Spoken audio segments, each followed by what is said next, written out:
Presiden, kasih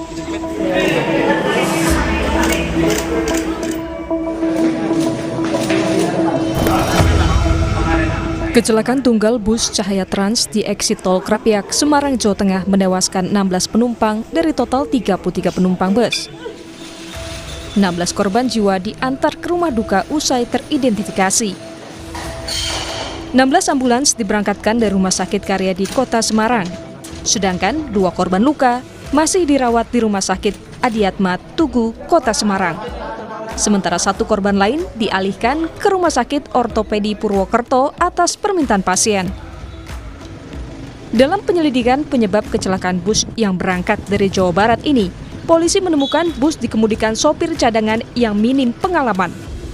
Ya, jadi saudara supir yang saat kan berangkat dari Bogor itu lebih kurang jam 3 sore, terus istirahat di Subang, terus ganti supir dengan cadangan ini.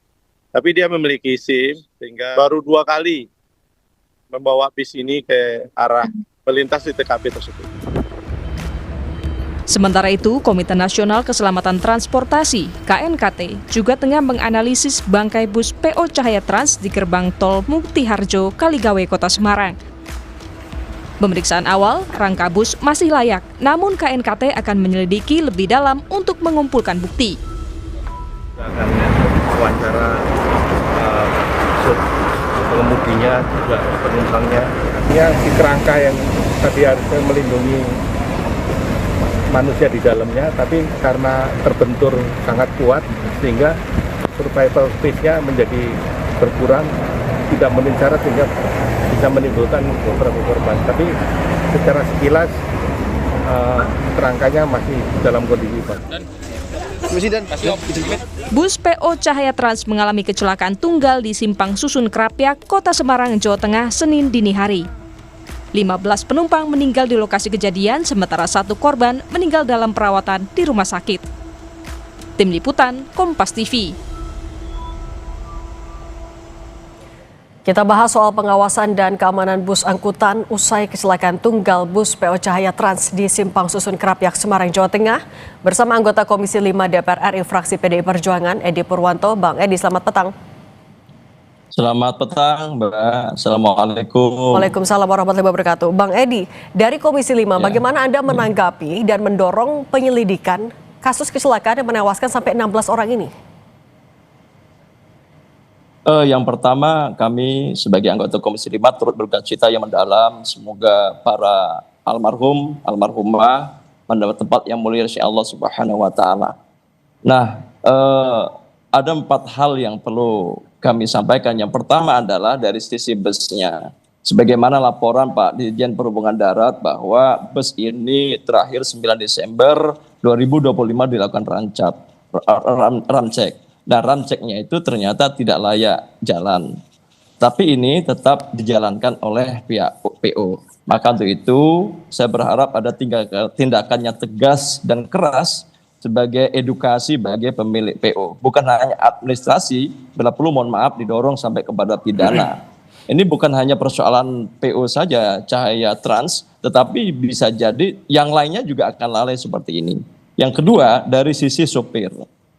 Nah, driver itu sebenarnya tidak ada istilah sopir cadangan. Siapapun yang dapat SIM harusnya sudah ya sopir utama gitu loh. Tidak ada cadangan dan utama. Di sini juga setelah kita pahami bahwa sudah kita dengarkan sopirnya sudah ditahan tuh seperti itu. Tetapi memang ke depan perlu manajemen kaitan dengan sopir. Kalau di beberapa negara, misalnya di Australia, itu setiap 2 jam wajib berhenti sopirnya untuk istirahat seperti itu. Ini kan tidak, kalau kita lihat dari jam 3 sore, malam pergantian bisa jadi 6 sampai 8 jam baru diganti seperti itu. Secara fisik tentu ini akan melelahkan. Tentu harapan kami bila perlu kita dorong pemerintah buat peraturan pemerintah, Pak Menteri atau peraturan Menteri kaitan dengan jadwal supir, manajemen supir sehingga supir ini tetap terjaga dengan baik. Jangan sampai hal ini terjadi lagi dan terjadi lagi. Kemudian yang ketiga dari sisi tol misalnya, kan kita sudah membuat panja standar pelayanan jalan tol. standar pelayanan minimum jalan tol, di mana jalan tol ini harusnya kan punya standar keselamatan yang tinggi.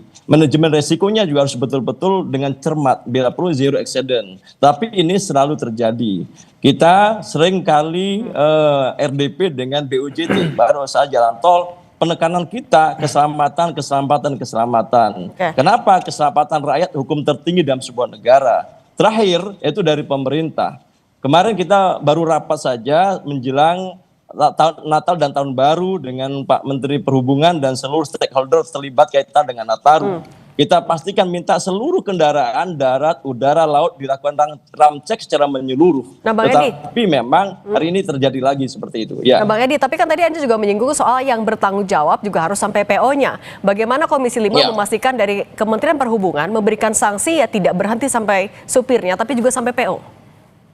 Dan kita minta untuk melakukan audit luas. Tentu sekali lagi kami sudah minta juga kepada Pak Menteri untuk melakukan sanksinya jangan supir sajalah. Negara juga harus jangan berdiam diri kaitan ini. Karena ini sudah berulang kali terjadi seperti itu. Baik yang kaitan dengan odol, macam-macam kalau ketika terjadi kecelakaan, selalu supirnya yang menjadi penanggung jawab utama. Sementara PO-nya jarang tersentuh. Ini kita minta kepada Pak Menteri untuk melakukan tindakan yang tegas dan terukur seperti itu. Audit itu Anda bisa pastikan akan bisa dilakukan secara tegas oleh Kemenhub? Kita akan kawal, kita sudah koordinasi dengan Pak Ketua Komisi 5 dan teman-teman, kita akan kawal secara bersama, apalagi 16 korban jiwa. Ini mohon maaf, itu menampar bagi kita, alarm keras bagi negara kita, ternyata kita masih belum mampu menyelesaikan masalah-masalah yang harusnya bisa diselesaikan seperti ini. Oke Bang Edi, ini kan karena yang sudah-sudah ya kerap berhenti sampai supirnya saja tanggung jawab itu. Nah berarti kalau dari Komisi 5 melihatnya, perlu ada perbaikan regulasi agar lebih ketat atau justru pengawasan yang harus dievaluasi? Semua regulasi juga sekarang kan kita juga lagi dorong itu bagaimana rencana untuk revisi undang-undang LEAJ misalnya. Kemudian juga pengawasan juga kita minta para pihak untuk lebih jelas terukur sehingga memang ada efek jera. Sehingga membangun kesadaran kolektif bersama, sekali lagi nyawa merupakan hal terpenting dalam sebuah penyelenggaraan negara seperti itu. Oke, kalau terbaru juga apakah ada informasi terbaru Bang Edi dari Kemenhub soal penanganannya sudah sampai mana? Dari Kemenhub sudah menggaranti untuk sementara memang supirnya baru ditahan. Mereka akan mendalami secara menyeluruh, bahkan Pak AHY juga berstatement minta melakukan audit secara menyeluruh, audit secara serius, sehingga investigasinya betul-betul paripurna, betul-betul komprehensif. Sehingga memang kita akan menentukan langkah-langkah apa yang perlu sebagai wujud negara hadir kaitan dengan masalah ini, seperti itu. Nah, Bang Edi, artinya tapi kalau rem ceknya tadi tidak sesuai, kemudian tidak layak juga, yang bertanggung jawab soal itu siapa seharusnya? Singkat saja, Bang. Ya, dari Kementerian juga bertanggung jawab, harusnya minimal kalau kendaraan tidak rem ceknya tidak layak jalan, dikasih stiker gitu loh. Atau apapun lah modelnya sehingga tidak bisa jalan. Oke.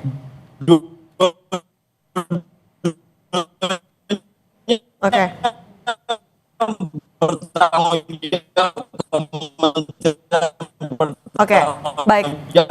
Oke Bang Edi, terima kasih. Kami sudah tangkap, terima kasih Bang Edi Purwanto, anggota DPR RI, Komisi 5 dari fraksi PDI Perjuangan, sudah berbagi bersama kami. Sehat selalu Bang Edi.